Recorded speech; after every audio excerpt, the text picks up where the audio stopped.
Hey there, welcome back to the Back Pocket Creative Podcast. Thank you for joining me. Appreciate your support and watching, sharing, whatever you do weekly for me. I appreciate it. Appreciate you listening. However you're listening, however you're watching, I appreciate you. So today's topic is pretty simple, straight to the point. It's how to find your creative jumpstart. And what do I mean by that?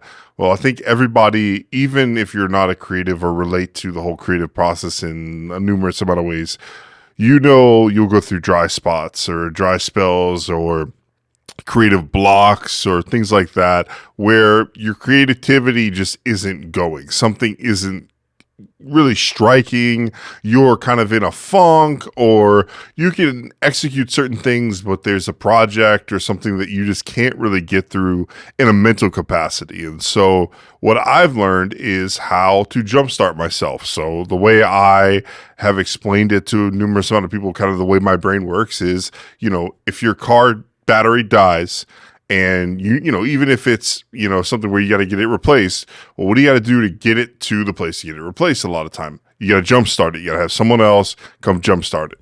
Or you have these little pocket things you clip on there and they jumpstart your car. So what I've learned over years and years of doing like creative projects and everything like that is I've had to identify what I can use to jumpstart myself. And so sometimes it's very simple. And it's literally just me looking at YouTube videos and scrolling and going, oh, this and that. And sometimes it may not even be relating to what I'm doing. It may just be me watching or listening to people just talk. Now, one thing I identified in myself is there a way I can typically jumpstart myself in being creative. And that is I can take a camera, walk into a church service, do a quick recap video. But what I mean by that is just do some B-roll shots, put together a 45-second thing with some music. And what I'll typically do is when I'm trying to start myself, I'll go and find cool ideas. So say like it's like the flip transitions, or it's like cool setup of shots, like framing of the shot. I'll try stuff. I'll integrate it into a recap video at church. And what's great is that it's super easy for me to do. I can give it to the church. They can post it on their social media. They don't have to, but hey, a lot of times they want to. And what it's done, and I've seen this over the course of literally 10 years now, that's what's always jump-started me. I've just identified it as something that helps me get in a zone, helps me get to a point where, okay, I'm not executing great at something, or I can't even figure out how to execute on something. You know what? I'm going to go to what I know, what I enjoy is this. And I'm going to film, and I'm going to edit, I'm going to do it fast, and I'm going to do it with a new spin on it if I can, and see if that can help me break out of whatever I'm in the creative block. Because the one thing I found is going back to like your first love, what got you into whatever you're in, it can help you so much, can help you get back to, because I know a lot of times the reason people get creative blocks is because, and especially when you're hired as a creative to do something, is a lot of times you can hit these walls where you're like, I just don't enjoy this anymore. I don't enjoy sometimes the people I work with. I don't enjoy the projects I'm working on. I don't enjoy anything. And it's not a bad thing. I think all creatives face this at some level eventually in their career at anything they do. And not just in media, but in, painting and like whatever, drawing, whatever you're doing, you can just get upset with it, especially if it's something you're being paid to do and like you have to produce at least a certain amount. So I think because a lot of times when you go back to like when we were at our height of creativity, a lot of times it wasn't for a paycheck. At least for me, it wasn't. I realized I was very creative as a volunteer. And a lot of times, you can look at it and go, oh, well, you didn't have the responsibility and blah, blah. And you're like, you're right. Like I was able to be more free because I wasn't thinking of deadlines. I wasn't thinking of, am I going to lose my job if I don't execute this right? There's just so many things that you didn't have to worry about at certain levels. So as you ascend and as you get higher on a platform, or you get hired in to do something and you're getting paid more money and you're getting more dependency, I think what it can cause is it can cause creative blocks because you're going, oh man, like it's almost like your performance is under the magnifying glass, and that can hurt. And at the end of the day, like you have to identify things to move past that, because you can. That's something you can move past. You don't just have to not take the job or back out of responsibility. You just have to find what is going to jumpstart you, what is going to spark your imagination, what's going to spark. Because there's sometimes I have to spark my work ethic. Like I do work hard. I'll be on the front lines. I'll be pushing whatever I got to push to whoever I got to push it to get something done. And that's who I am. But there's times when I take on side projects and things that I just have to figure out how to just mow through it, because there's a lot of times you take on projects and they're not fun. And they have super strict guidelines and the people want a very particular thing. And I think you have to seed yourself and say, okay, I took this job. I said yes. I'm not going to back out. I'm not going to freak out about it. I'm just going to figure out what I need to do. Sometimes it's as simple as just sitting down with nothing but that and that project in front of you. And that's your jump start.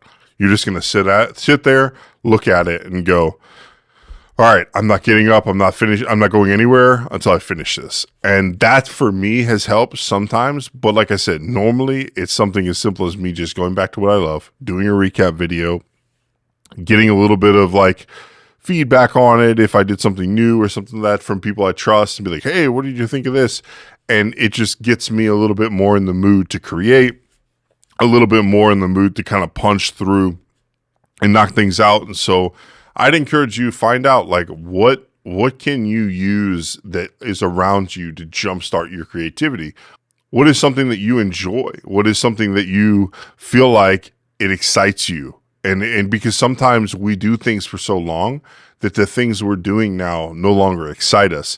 And so what I found is creative blocks sometimes can come when we're no longer caring, or no longer, and I say caring in the sense of we're not pushing as hard as we used to when we love something, when we enjoyed something. We're just not, the willingness to do it isn't there like it used to be. We still enjoy it, we still like it, but not to the level of where we used to be.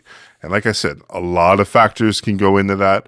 It can be responsibility. It can be above you in terms of your boss. It can be miscommunication with the people you're working with. It can be coworkers, whatever it is. It starts to kind of like snip at you, and eventually it can cause a creative block. And I know some people don't believe in creative blocks. Other people believe in them, but it's a little bit here, there, spotty, like, oh, it's more like in your mind. And I tend to agree with that in the sense that I think we can unlock that. We don't have to just wait. You know, I think there's this thing where it's like, oh, you just have to wait out a creative block, or like, oh, you can't create.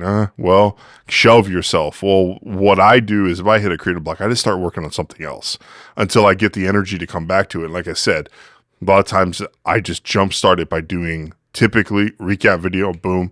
And then other times I'll just write.